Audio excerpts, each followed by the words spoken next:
Student, इस video में हम क्लास 12 नागरिक शास्त्र सिविक्स का एक मोस्ट इंपॉर्टेंट वीडियो लेकर आए हैं आप सभी के लिए। जितने भी स्टूडेंट इस बार 1 मार्च 2025 बोर्ड एग्जाम में नागरिक शास्त्र का पेपर देने वाले हैं, तो एक वायरल पेपर आप सभी के लिए लेकर आया हूं। इसमें बताए गए जितने भी क्वेश्चन है आप सभी के इस बार 1 मार्च के पेपर में पूछे जाएंगे। तो यहाँ पर देखिए स्टूडेंट, ये आप देख सकते हैं पेपर कोड आप लोग देख लीजिए, बहुत ही इंपॉर्टेंट होता है paper code. 260 AN paper code है 2025 बोर्ड एग्जाम के लिए नागरिक शास्त्र का।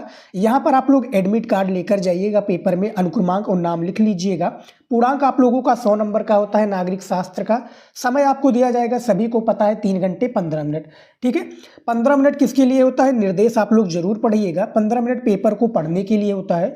सभी प्रश्न अनिवार्य है और प्रश्न संख्या 1 से 10 तक बहुविकल्पीय प्रश्न है। उसके बाद में प्रश्न संख्या 11 से 20 तक अति लघु उत्तरीय प्रश्न है, जिनका प्रत्येक उत्तर लगभग 10 शब्दों में आपको देना है।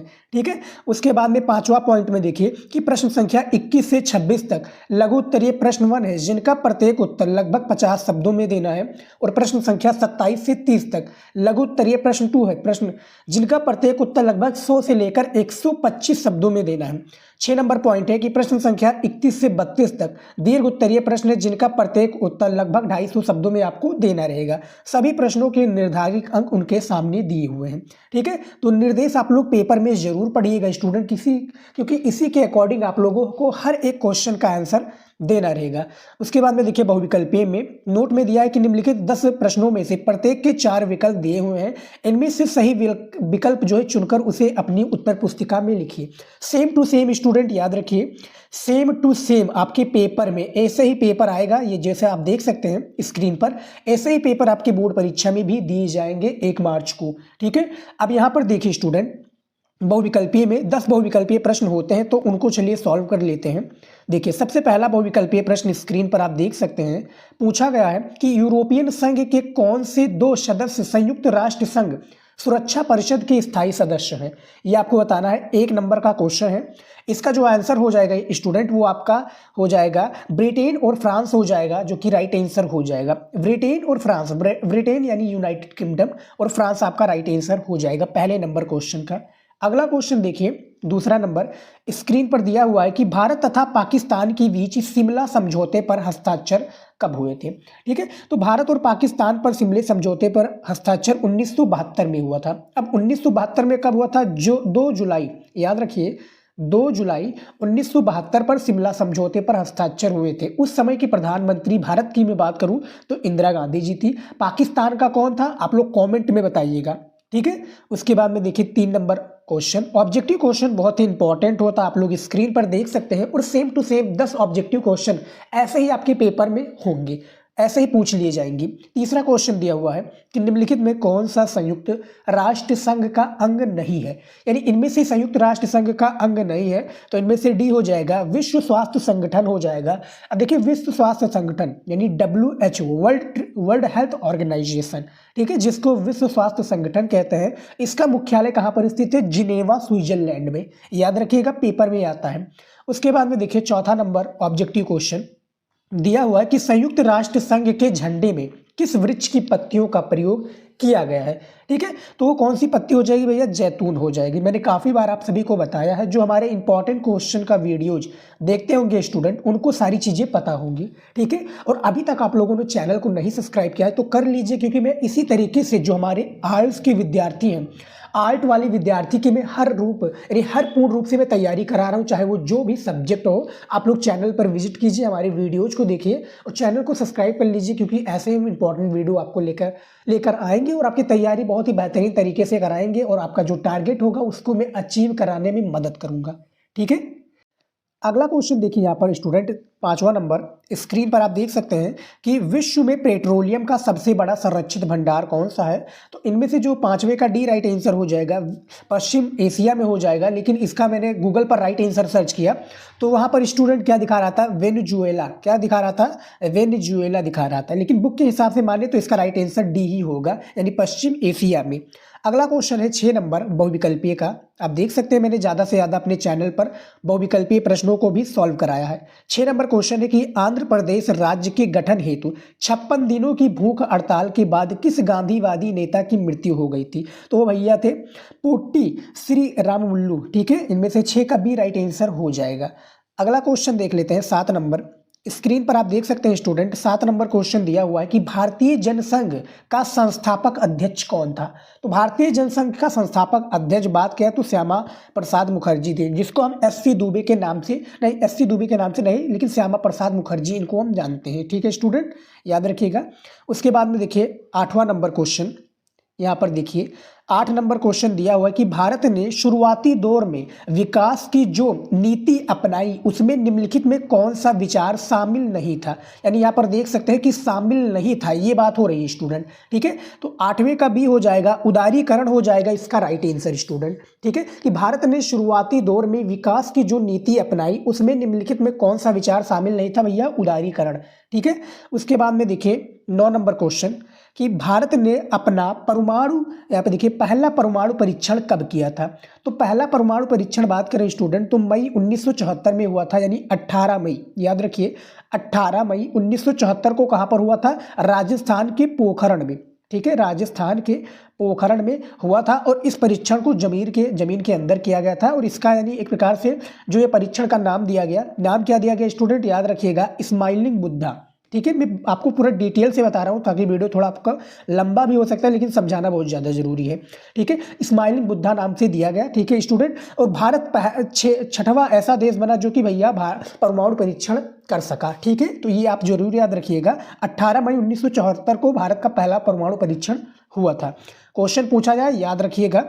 उसके बाद में देखिए 10 नंबर क्वेश्चन कि कांग्रेसी नेताओं ने एक समूह को सिंडिकेट कहा जाता था, इस समूह की अगुवाई करने वाले प्रमुख नेता कौन थे? ठीक है, कांग्रेसी नेताओं की यहाँ पर बात हो रही है, तो 10 नंबर का आपका सी राइट आंसर हो जाएगा स्टूडेंट, के कामराज हो जाएंगे इसके करेक्ट आंसर, यानी 10 नंबर का सी ऑप्शन, जिनका पूरा नाम क्या हो जाएगा स्टूडेंट? कुमार स्वामी कामराज हो जाएगा। क्या हो जाएगा? कुमार स्वामी कामराज इनका पूरा नाम है, ये आप जरूर याद रखिएगा। ठीक है, तो टोटल 10 बहुविकल्पीय क्वेश्चन था, मैंने आप सभी को बता दिया। अब चलिए देख लेते हैं अति लघु उत्तरीय प्रश्न को, जो कि आपके पेपर में टोटल ये भी 10 बहुविकल्पीय प्रश्न पूछे, यानी बहुविकल्पीय की तरह ये भी प्रश्न पूछे जाते हैं। हर एक क्वेश्चन 2 नंबर का होता है और आप लोगों ने निर्देश में पढ़ा ही होगा कि 10 शब्दों में हमें, यानी 10 एक वाक्य में इसका आंसर देना रहता है। ठीक है, 2 नंबर का क्वेश्चन होता है, तो काफ़ी इंटरेस्टिंग क्वेश्चन इसमें भी पूछे जाते हैं। तो देखिए अति लघु उत्तरीय प्रश्न है और जैसा कि मैंने बताया स्टूडेंट, पेपर में बताए गए जितने भी क्वेश्चन है इसको आप लोग जरूर लिख लीजिएगा, नहीं लिख सकते तो टिक जरूर लगा लीजिए क्योंकि ये सभी इंपॉर्टेंट क्वेश्चन है। ठीक है, पेपर में आएगा तो बाद में आप लोग मुझको ब्लेम मत कीजिएगा, जब आप तैयार नहीं करो रहोगे तो ब्लेम करोगे कि भाई सर आपका क्वेश्चन कोई भी नहीं आ रहा था, लेकिन जब आप पेपर लेकर आओगे तो मैं पूरे का सोल्यूशन दूंगा, क्योंकि मैं इतना गारंटी लेता हूँ स्टूडेंट की, इतना मुझे विश्वास है क्योंकि मैं 4-5 सालों से तैयारी करा रहा हूँ, तो इतना तो मुझे कॉन्फिडेंस है कि मैं जो क्वेश्चन बता रहा हूँ पेपर में आते हैं। ठीक है, और आप लोग तैयार कर रहोगे तो आपके भी पेपर में आएंगे, जितने सारे मॉडल पेपर हैं उन सभी का पेपर के इंपॉर्टेंट क्वेश्चंस को जरूर तैयार करिएगा। 11 नंबर क्वेश्चन देखिए यहाँ पर, इंदिरा गांधी, यहाँ पर देखिए इंदिरा गांधी सरकार के शुरुआती फैसलों में कौन सा एक फैसला बताइए? तो उत्तर देखिए, रुपयों का अवमूल्यन करना इंदिरा गांधी सरकार की शुरुआती फैसलों में एक था। माना गया था कि रुपयों का अवमूल्यन अमेरिका के दबाव में किया गया। पहले के समय एक अमेरिकी डॉलर की कीमत 5 रुपये थी, जो अब बढ़कर लगभग 75 रुपये हो गई थी। ठीक है, 2011 की डेटा शायद है, लेकिन अभी देखा जाए स्टूडेंट तो $1 की कीमत 84 रुपीज़ है, यानी 84 रुपीज़ है स्टूडेंट। उसके बाद में देखिए यहाँ पर 12 नंबर क्वेश्चन, पूर्वोत्तर भारत की सीमा के साथ लगे हुए किन्हीं 2 देशों का नाम बताइए। ठीक है, यानी पूर्वोत्तर भारत की यहाँ पर बात हो रही है, तो उत्तर देखिए चीन तथा म्यांमार, ये पूर्वोत्तर भारत की सीमा पर लगे हुए 2 देशों का नाम है। अब यहाँ पर 2 नंबर आपका पक्का हो जाएगा। अगला क्वेश्चन देखिए यहाँ पर 13 नंबर स्टूडेंट, 13 नंबर क्वेश्चन दिया हुआ है कि BAMCF यानी बॉम्ब सेफ का पूरा नाम बताइए, यानी फुल फॉर्म बताइए। तो उत्तर देखिए, बॉम्ब सेफ का पूर्ण विस्तार है बैकवर्ड एंड माइनॉरिटी कम्युनिटीज, यहाँ पर देखिए एम्प्लाइज, क्या है? एम्प्लाइज फेडरेशन, इसका गठन 1978 में हुआ था। इस गठन ने बहुजन यानी अनुसूचित जाति और अनुसूचित जनजाति, अन्य पिछड़ा वर्ग और अल्पसंख्यकों की राजनीति सत्ता की जबरदस्त तरफदारी की। ठीक है, तो काफ़ी इंटरेस्टिंग ये क्वेश्चन था आप लोगों का, यहाँ पर आप देख सकते हैं। यानी क्या कि यहाँ पर देखिए कि राजनीतिक सत्ता की जबरदस्त तरफदारी की थी। बॉम्ब सेफ, जिसका पूरा नाम आप लोग यहाँ पर देख सकते हैं। पेपर में ये भी क्वेश्चन पूछा जाता है। उसके बाद में देखिए स्टूडेंट, यहाँ पर 14 नंबर क्वेश्चन कि शाह जांच आयोग का गठन कब किया गया और इसके अध्यक्ष कौन थे। ठीक है, ये भी आपका 2 नंबर का क्वेश्चन है और काफ़ी इंटरेस्टिंग क्वेश्चन है। यहाँ पर इसका उत्तर देखिए, शाह जांच आयोग के अध्यक्ष सर्वोच्च न्यायालय के भूतपूर्व मुख्य न्यायाधीश जे.सी. शाह थे। इस गठन का यहाँ पर देखिए, इस आयोग का गठन 1977 में जनता पार्टी की सरकार ने किया था।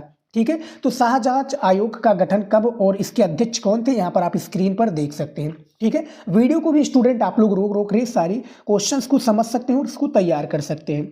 यहाँ पर देखिए 15 नंबर क्वेश्चन नागरिक शास्त्र का, और ये ऐसे ही पेपर में क्वेश्चन आएगा, लेकिन फ़र्क इतना है कि मैं आपको आंसर भी बता रहा हूँ, जो कि इतने में ही इसी तरीके से पेपर में लिखना रहेगा। वहाँ पर आपको आंसर खुद आपको कॉपी में लिखना है, वहाँ पर आंसर नहीं दिया होगा पेपर में।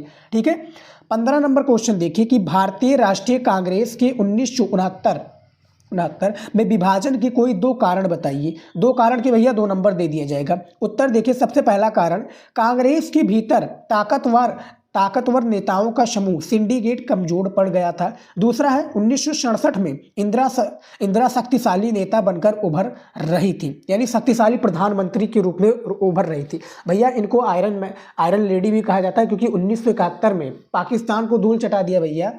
ठीक है, आप लोगों को मैंने डिटेल में बताया था कि कैसे बांग्लादेश का उदय हुआ था। 16 नंबर क्वेश्चन देखिए कि किन 2 देशों ने ताश्कंद समझौते पर हस्ताक्षर किए थे। 2 नंबर का क्वेश्चन है।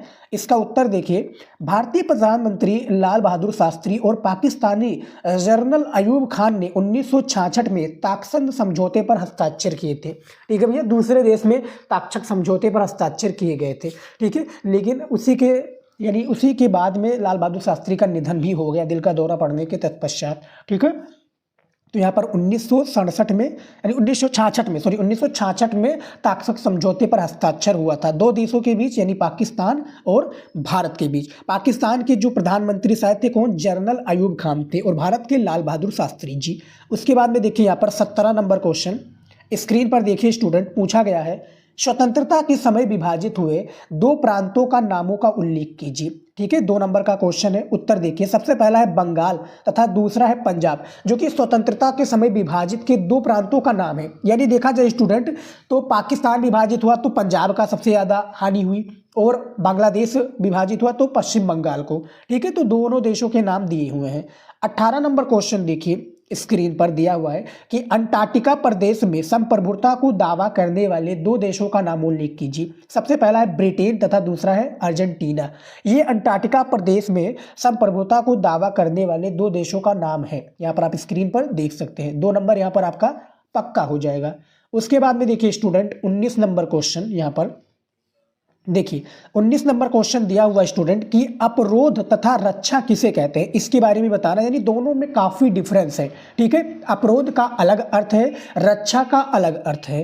तो उत्तर देखिए, सुरक्षा नीति का संबंध युद्ध की आशंका को रोकने में होता है, जिसे अपरोध कहा जाता है, और युद्ध की सीमित रखने अथवा उसको समाप्त करने से होता है, जिसे रक्षा कहा जाता है। ठीक है, तो अपरोध और रक्षा किसे कहा जाता है, यहाँ पर आप स्क्रीन पर इसका आंसर देख सकते हैं। काफी इंटरेस्टिंग क्वेश्चन है स्टूडेंट। ठीक है, अब देखिए लास्ट में क्वेश्चन हमारा बचा हुआ है अति लघु उत्तरीय प्रश्न का। देख सकते हैं यहाँ पर 20 नंबर क्वेश्चन कि संयुक्त राष्ट्र संघ की स्थापना कब हुई थी, इसका उद्देश्य बताइए। ठीक है, तो परिभाषा भी आप इससे आप एक आइडिया लगा सकते हैं, ये परिभाषा भी आपका हो जाता है। ठीक है, लिख लोगे तो अच्छा रहेगा, वीडियो को रोक कर भी लिख सकते हैं, कोई इशू नहीं है। उत्तर देखिए बस आप लोग। ठीक है, उत्तर है कि संयुक्त राष्ट्र संघ की स्थापना 1945 में हुई। इसकी स्थापना 51 देशों द्वारा संयुक्त घोषणा पत्र पर हस्ताक्षर करने के साथ हुई। संयुक्त राष्ट्र का उद्देश्य अंतर्राष्ट्रीय झगड़ों को रोकना और राष्ट्रों के बीच सहयोग की राह दिखाना है। ठीक है, तो संयुक्त राष्ट्र संघ की स्थापना कब हुई और इसका उद्देश्य बताइए, तो ये मैंने आपको डिटेल में बता दिया, यहाँ पर आप देख सकते हैं। ठीक है स्टूडेंट, तो यहाँ पर देखिए 10 मैंने अति लघु उत्तरीय प्रश्न का भी उत्तर दे दिया है। अब यहाँ पर आप स्क्रीन पर देख सकते हैं स्टूडेंट, पूछा गया है लघु उत्तरीय प्रश्न 1, जो कि टोटल 6 क्वेश्चन आपके पेपर में पूछे जाते हैं। 50 शब्दों में हमें इसका आंसर लिखना होता है, हर एक क्वेश्चन का आंसर, और 5 नंबर का ये क्वेश्चन होता है। ठीक है, तो लघु उत्तरीय प्रश्न 1 है, याद रखिए नागरिक शास्त्र में पूछा जाता है। तो चलिए इसका भी आंसर दे देते हैं एक एक क्वेश्चन का, और ये भी काफी इंपॉर्टेंट क्वेश्चन आपके पेपर की दृष्टि से है। तो यहाँ पर देखिए 21 नंबर क्वेश्चन दिया हुआ है कि अन्य पिछड़ा वर्ग के राजनीतिक उदय पर एक संक्षिप्त टिप्पणी लिखिए। 5 नंबर का क्वेश्चन है, तो इसका उत्तर देखिए स्टूडेंट, 1970 के दशक का एक दूरगामी परिवर्तन था अन्य पिछड़ा वर्ग का उदय। ओबीसी, यहाँ पर देखिए ओबीसी, ठीक है, यहाँ पर आप समझ गए होंगे, ओबीसी शब्द से विचार विवेचन की एक प्रशासनिक कोटि अन्य, देखिए पिछड़ा वर्ग या अदर बैकवर्ड क्लासेज का संकेत किया, यहाँ पर देखिए संकेत किया जाता है। ये कोटि अनुसूचित जाति अथवा अनुसूचित जनजाति से भिन्न, यहाँ पर देखिए अनुसूचित जनजाति से भिन्न, जिसके अंतर्गत शैक्षणिक एवं सामाजिक रूप से पिछड़ा समुदाय की गणना की जाती है। इन समुदायों को पिछड़ा वर्ग भी कहते हैं। जनता पार्टी के कई घटक दलों जैसे भारतीय क्रांति दल तथा संयुक्त सोशलिस्ट पार्टी का ग्रामीण इलाकों के अन्य पिछड़ा वर्ग में भारी जनाधार था। तो ये जो क्वेश्चन हमारा पूछा गया था कि 21 नंबर की अन्य पिछड़ा वर्ग के राजनीतिक उदय का संक्षिप्त टिप्पणी लिखिए, तो 50 शब्दों के लिए इतना क्वेश्चन का आंसर इनफ है स्टूडेंट। देखा जाए तो इसका आंसर बहुत बड़े में दिया हुआ था, लेकिन हमें उतना लिखने की आवश्यकता नहीं है। ठीक है, इसीलिए मैंने आपको शुरू में ही बता दिया था कि इसमें आपको एक आइडिया लग जाएगा कि पेपर में कितने, यानी पेपर में हर एक क्वेश्चन का आंसर कितने शब्दों में लिखना है, और आपको पूरा मैं दिखाऊंगा भी। ठीक है, तो इसीलिए आप लोग स्टूडेंट वीडियो को लाइक कर दीजिए, क्योंकि बहुत ही ज़्यादा मेहनत लगता है और मैं दिन रात मेहनत करता हूँ स्टूडेंट। ठीक है, पूरी तरह से मैं नींद नहीं ले पा रहा हूँ, लेकिन आपकी तैयारी ना रुके, इसलिए मैं रेगुलर वीडियोज लेकर आ रहा हूँ। ठीक है स्टूडेंट, चाहे जो भी हो, तबीयत खराब हो या कुछ भी बीमारी हो या कुछ भी प्रॉब्लम हो, लेकिन वीडियोज बनाना कंपलसरी है, समझ लीजिए। बस आपके लिए मेहनत है और आप भी मेहनत करना शुरू कर दीजिए। टाइम कम बचा है और अच्छा स्कोर करना है, क्योंकि पास तो सभी होंगे, लेकिन 95% जो लेकर आएगा वही बच्चा अच्छे में, यानी अपने आप में एक प्रकार से वो मेहनती बच्चा था और वो कॉन्फिडेंट बच्चा था, क्योंकि अच्छे से वो तैयारी किया था। ठीक है, तैयारी करोगे तो हर एक चीज पॉसिबल है। तो इतना समझ में आ गया। अगला क्वेश्चन देखिए 22 नंबर क्वेश्चन दिया हुआ है। 1970 के दशक में इंदिरा गांधी की सरकार किन कारणों से लोकप्रिय हुई थी? 5 नंबर का क्वेश्चन है, यहाँ पर आप देख सकते हैं। इसका उत्तर देखिए, 1970 के दशक में इंदिरा गांधी की सरकार निम्नलिखित कारणों से लोकप्रिय हुई। अब वो निम्नलिखित कारण कौन से हैं, यहाँ पर देखिए। सबसे पहला है इन समय, यहाँ पर देखिए, इस समय सामाजिक मुद्दे प्रमुखता से लिए गए। दूसरा है इंदिरा गांधी ने भूमि सुधार किए और जोतबंदी कानूनों को सुधारने के लिए प्रचार किया। ठीक है, ये दूसरा वाला भी सही है। तीसरा देखिए यहाँ पर पॉइंट, ये तीसरे पॉइंट देखिए कि पूर्वी पाकिस्तान संकट और भारत पाकिस्तान युद्ध से बांग्लादेश एक स्वतंत्र राष्ट्र की तरह स्थापित करने के कार्य में इंदिरा गांधी की लोकप्रियता में भी इजाफा हुआ। 1971 का भैया, जैसा कि मैंने बताया कि आयरन लेडी भी इनको कहा जाता है। चौथा नंबर है, उन्होंने अपनी पार्टी की स्थिति को मजबूत बनाए रखा और दूसरी राजनीतिक पार्टियों पर निर्भरता कम कर दी तथा दिसंबर 1970 में लोकसभा को भंग करने का भी प्रस्ताव रखा। कौन प्रस्ताव रखा भैया? इंदिरा गांधी जी ने। 5वां नंबर पॉइंट देखिए कि कांग्रेस विभिन्न सामाजिक वर्गों के मध्य लोकप्रिय हो गई और इसने दोबारा अपनी प्रभुत्ता को स्थापित कर लिया। ठीक है स्टूडेंट, तो ये 5 पॉइंट हैं जो मैंने आपको बताया है कि 1970 में जो इंदिरा गांधी जी प्रधानमंत्री थी भारत की, और इनका सरकार किन कारणों से, यानी इनका कांग्रेस कौन है? कांग्रेस सरकार, तो किन कारणों से लोकप्रिय हो गया, यानी 5 पॉइंटों के थ्रू बताया है। और 5 नंबर पाने के लिए इतना क्वेश्चन का आंसर इनफ है स्टूडेंट। ठीक है, और ऐसा ही पेपर में आप लोगों को लिखना है, यानी पॉइंट टू पॉइंट, जैसा कि देख सकते हैं 1 2 3, यानी पॉइंट के थ्रू हमने लिखा है। और आप लोगों को नहीं समझ में आ रहा कि बोर्ड एग्जाम में कॉपी कैसे लिखते हैं, तो आप लोग यूट्यूब पर सर्च कर लीजिएगा कि क्लास 12 नागरिक शास्त्र की कॉपी कैसे लिखें बाय शिवम स्टडी नॉलेज। आपको वीडियो मेरा ही दिखेगा। ठीक है, वहां पर मैंने सारी चीजें पूरी कॉपी लिखकर बताई है कि कॉपी लिखने का बेहतरीन तरीका क्या है और हर एक क्वेश्चन का आंसर आप लोगों को कितने शब्दों में कैसे लिखना है। ठीक है, सारी चीजें मैंने बताई हुई, तो वो वीडियो जरूर देख लीजिएगा इस वीडियो के बाद में। ठीक है, अब यहाँ पर देखिए स्टूडेंट, अगला क्वेश्चन 23 नंबर देखिए 23 नंबर क्वेश्चन दिया हुआ स्टूडेंट कि भारत की गुट निरपेक्षता नीति की मुख्य विशेषताएं क्या है, इसके बारे में बताइए। उत्तर है भारत की गुट निरपेक्षता नीति की मुख्य विशेषताएं निम्नलिखित हैं। सबसे पहला है यह क्या है, देखिए स्टूडेंट क्या है, ये जो है भैया देखिए ये नीति, हाँ ये देखिए ये नीति महाशक्तियों के गुटों से अलग रहने की नीति है। दूसरा है ये एक स्वतंत्र नीति है, ये अंतर्राष्ट्रीय शांति और स्थिरता हेतु अंतर्राष्ट्रीय मामलों में सक्रिय सहयोग देने की नीति है। तीसरा है ये सभी राज्यों के साथ मैत्रीपूर्ण संबंध स्थापित करने पर बल देती है। और चौथा पॉइंट है कि ये नव स्वतंत्र देशों को गुटों में शामिल होने से रोकने की नीति है। ठीक है, उसके बाद में देखिए पांचवा पॉइंट कि यह नीति अल्प विकसित देशों के आपसी सहयोग तथा आर्थिक विकास पर बल देती है। तो टोटल जो ये इसमें भी 5 पॉइंट दिए हुए हैं और पूछा गया कि भारत में गुट निरपेक्षता नीति की मुख्य विशेषताएं क्या है, यानी मुख्य खूबियां क्या है, तो उसको मैंने बता दिया है 23 नंबर क्वेश्चन में। उसके बाद में चलिए देख लेते हैं 24 नंबर क्वेश्चन। देखिए स्टूडेंट स्क्रीन पर दिया हुआ है कि वैश्विक राजनीति में पर्यावरण की चिंता क्यों आवश्यक है, इसके बारे में बताना। ये भी 5 नंबर का क्वेश्चन है, पेपर में आपके 5 नंबर का क्वेश्चन पूछा जाएगा। तो इसका उत्तर देखिए दिया हुआ है कि वैश्विक राजनीति में पर्यावरण की चिंता क्यों आवश्यक है, ये निम्नांकित तथ्यों से सरलता से जा सकता है, यानी तरलता से समझा जा सकता है। तो देखिए सबसे पहला पॉइंट है इसमें कि विश्व भर में कृषि योग्य भूमि में कहीं वृद्धि नहीं हो रही है। यहाँ पर देखिए कहीं क्या वृद्धि नहीं, वृद्धि नहीं हो रही है। ठीक है, यहाँ पर देखिए वृद्धि नहीं हो रही है, जबकि वर्तमान परिस्थितियों में पर्यावरण की असंतुलता के कारण एक मृदा प्रदूषण के कारण पृथ्वी के एक बड़े भाग की उर्वरता समाप्त होने को है। दूसरा पॉइंट है इसमें कि संयुक्त राष्ट्र संघ की मानव विकास रिपोर्ट 2016, यहाँ पर देखिए मानव विकास रिपोर्ट 2016 के अनुसार प्रत्येक वर्ष 30 लाख से अधिक बच्चे कुपोषण का शिकार होते हैं। विकासशील यहाँ पर देखिए विकासशील देशों की 166.3 ठीक है 166.3 करोड़ जनता को स्वच्छ जल की उपलब्ध यानी स्वच्छ जल उपलब्ध नहीं हो रहे हैं। तीसरा पॉइंट है जलवायु तथा पर्यावरण को संतुलित रखने में प्राकृतिक वन सहायक सिद्धि होते हैं। क्या है, वन सहायक सिद्ध होते हैं तथा इसी कारण जल चक्र का संतुलन भी बना रहता है। इसी वन संपदा देखिए वसुंधरा की जैव विविधता का भंडार भी परिपूर्ण रहता है। तो ये 3 पॉइंट इसमें दिए हुए स्टूडेंट की वैश्विक राजनीति में पर्यावरण की चिंता क्यों आवश्यक है, इसके बारे में बताया गया है। अब स्क्रीन पर देखिए 25 नंबर क्वेश्चन पूछा गया है कि आतंकवाद आधुनिक विश्व की सबसे बड़ी सुरक्षा समस्या है, इसके प्रमुख कारणों का उल्लेख करिए। तो ये 5 नंबर का क्वेश्चन है। इसका उत्तर देखिए स्टूडेंट दिया हुआ है कि आतंकवाद से अभिप्राय राजनीतिक उठा पटक खून खराबा तथा असामाजिक तत्वों को बढ़ावा देने से है। इस प्रकार की गतिविधियां पूर्ण संज्ञान, यहाँ पर देखिए गतिविधियां क्या है स्टूडेंट, गतिविधियां पूर्ण संज्ञान और बिना किसी विशेष कारण अथवा विशेष समूह की केवल मात्र आतंक द्वारा देश को भयभीत करने हेतु की जाती है। आतंकवाद एक ऐसा घाव है जो फैलकर पूरी मानवीय जैविक प्रक्रिया को विषैला कर रहा है।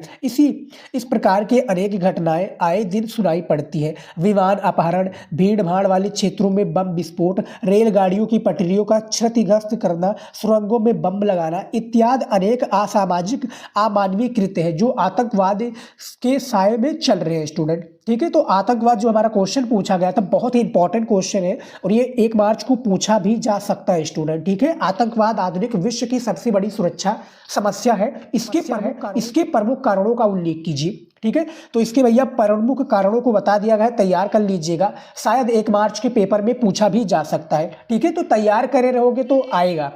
उसके बाद में देखिए 26 नंबर क्वेश्चन स्टूडेंट दिया हुआ है कि विश्व व्यापार संगठन यानी WTO की स्थापना कब हुई, यानी WTO यानी वर्ल्ड ट्रेड ऑर्गेनाइजेशन। यहाँ पर देखिए उसका उत्तर है कि विश्व व्यापार संगठन वर्ल्ड ट्रेड ऑर्गेनाइजेशन यानी WTO एक अंतरराष्ट्रीय संगठन है जो वैश्विक व्यापार की यानी जो वैश्विक क्या है व्यापार, यहाँ पे देखिए वैश्विक व्यापार के नियमों को तय करता है। इसकी स्थापना 1 जनवरी 1995 को हुई। ये संगठन journal agreement on trade and traffic के उत्तराधिकारी के रूप में कार्य करता है, जो दूसरे विश्व युद्ध के बाद अस्तित्व में आया था। इसके सदस्यों की संख्या 164 देश है स्टूडेंट, ठीक है। 29 जुलाई 2016 को ये इस संगठन में हर फैसला सभी सदस्यों की सहमति पर किया जाता है, ठीक है। लेकिन यहाँ पे देखिए अमेरिका, यूरोपीय संघ और जापान जैसी बड़ी आर्थिक शक्तियाँ संगठन में व्यापार के नियमों को इस तरह बनाने में क्या कामयाब हो गई है, तो इसका क्या है WTO यानी वर्ल्ड ट्रेड ऑर्गेनाइजेशन किसके संगठन में काम करते हैं। यहाँ पर आप देख सकते हैं पूछा गया है, दिया हुआ है कि journal agreement on trade and traffic के रूप में काम करती है, ठीक है। इसकी स्थापना 1 जनवरी 1995 को हुई थी और इसमें 164 देश शामिल हैं, ठीक है। WTO इसकी स्थापना जिनेवा स्विट्जरलैंड में हुई थी, इतना आप लोग जरूर याद रखिए, ठीक है। तो टोटल जो 6 क्वेश्चन था लघु उत्तरीय प्रश्न 1 का मैंने बता दिया है। अब यहाँ से स्टार्ट होता है स्टूडेंट लघु उत्तरीय प्रश्न 2, ठीक है। यानी ये टोटल लघु उत्तरीय प्रश्न 2 जो कि उसी का एक प्रकार से बड़ा भाई है। बड़ा भाई कहने का अर्थ है कि इसमें 4 क्वेश्चन होगा, हर एक क्वेश्चन 6 नंबर का होगा, तो 6 चौके 24 नंबर आपको इसमें दिया जाएगा। फर्क इतना है कि उसमें क्या होता था 50 शब्दों में लिखना होता था आंसर, हमें यहाँ पर 100 से लेकर 125 शब्दों में आंसर लिखना होगा। आप लोगों ने निर्देश में देखा होगा, मैंने आपको बता दिया था, ठीक है। अब यहाँ पर देखिए इसका उत्तर देख लेते हैं। प्रश्न को पहले पढ़ते हैं अच्छे से, थोड़ा बड़ा प्रश्न लग रहा है लेकिन घबराना नहीं है। यहाँ पर देखिए, ठीक है। उत्तर देखिए, दक्षिण एशिया के देशों के बीच आर्थिक सहयोग की राह तैयार करने में दक्षेस यानी सार्क की भूमिका और सीमाओं का आलोचनात्मक मूल्यांकन करें। दक्षिण एशिया की बेहतरी, यहाँ पे देखिए बेहतरी में दक्षेस सार्क ज़्यादा बड़ी भूमिका निभा सके, इसके लिए आप क्या सुझाव देंगे, ठीक है। तो थोड़ा बड़े में क्वेश्चन आप लोगों को लग रहा है लेकिन घबराना नहीं है क्योंकि इसका आंसर भी इसी तरीके से देना होगा। यहाँ पर देखिए 6 नंबर का क्वेश्चन है, ठीक है। काफ़ी इंटरेस्टिंग क्वेश्चन हो जाता है कभी कभी, यानी इसमें देखा जाए स्टूडेंट किसमें, यानी ये जियोग्राफी में और उसमें गृह विज्ञान में 6 नंबर का दीर्घ उत्तरीय का क्वेश्चन होता है, लेकिन आप लोग क्या है 6 नंबर का लघु उत्तरीय प्रश्न प्राप्त कर रहे हैं, तो इसका आंसर भी लिखना पड़ेगा। देखिए उत्तर देखिए दिया हुआ है कि दक्षिण एशिया के देशों के मध्य आपसी सहयोग की दिशा में 1985 में सार्क यानी दक्षेस की स्थापना की गई। इसे दक्षिण एशियाई क्षेत्रीय सहयोग संघ यानी south Asian association for regional cooperation कहा जाता है। भारत, बांग्लादेश, पाकिस्तान, मालदीव, नेपाल, भूटान, श्रीलंका और अफगानिस्तान इसके सदस्य देश हैं, ठीक है। इसके सदस्य देश हैं। दक्षिण एशियाई देश दक्षेस के द्वारा यहाँ की जनता का जीवन स्तर अच्छा करना चाहते हैं। अंतर्राष्ट्रीय स्तर पर ये देश आपसी सहयोग दिखाते हैं। देश के सदस्यों ने 2002 में दक्षिण एशियाई मुक्त व्यापार क्षेत्र समझौते यानी साफ्टा पर भी हस्ताक्षर किए। इस समझौते का उद्देश्य इन देशों के बीच व्यापार में लगने वाले सीमा शुल्क कम करना है। इन सभी देशों को प्रत्येक क्षेत्र में सहयोग को अधिक बढ़ाना चाहिए, ठीक है। तो जो क्वेश्चन था कि दक्षिण एशिया के देशों के बीच सहयोग की क्या है, यानी क्वेश्चन थोड़ा बड़ा है, इसका आंसर भी मैंने यहाँ पर दे दिया है, ठीक है। काफी इंटरेस्टिंग क्वेश्चन है, इसका आंसर आप लोग यहाँ पर नोट कर सकते हैं कॉपी में। उसके बाद में देखिए अगला क्वेश्चन 28 नंबर क्वेश्चन स्क्रीन पर देख सकते हैं। दिया हुआ है कि सोवियत संघ के विघटन को भारत जैसे देशों पर बड़े प्रभाव का वर्णन कीजिए भैया, ठीक है। 6 नंबर का क्वेश्चन है और जो भारत पर पड़ा प्रभाव है 1991 में सोवियत संघ का विघटन हुआ था, जो कि 15 देश था, यानी कितने देश थे 15 गणराज्य थे जो कि टूटकर अलग अलग देश बन चुके हैं, ठीक है। तो यहाँ पर इसका उत्तर देख लेते हैं। उत्तर देखिए कि सोवियत संघ के विघटन से विश्व राजनीति में काफ़ी महत्वपूर्ण परिवर्तन आए। भारत जैसे देशों के लिए सोवियत संघ के विघटन के परिणाम निम्नवत हैं। इसमें पॉइंट के थ्रू समझाया गया है। तो देखिए सबसे पहला पॉइंट है द्विध्रुवीय व्यवस्था अब एक ध्रुवीय व्यवस्था में रूपांतरित हो गई है। अब केवल संयुक्त राज्य अमेरिका ही महाशक्ति के रूप में रह गया है, ठीक है। दूसरा है सोवियत संघ के विघटन के पश्चात अमेरिका के ऊपर आर्थिक रूप से विकासशील देशों की निर्भरता बढ़ी है।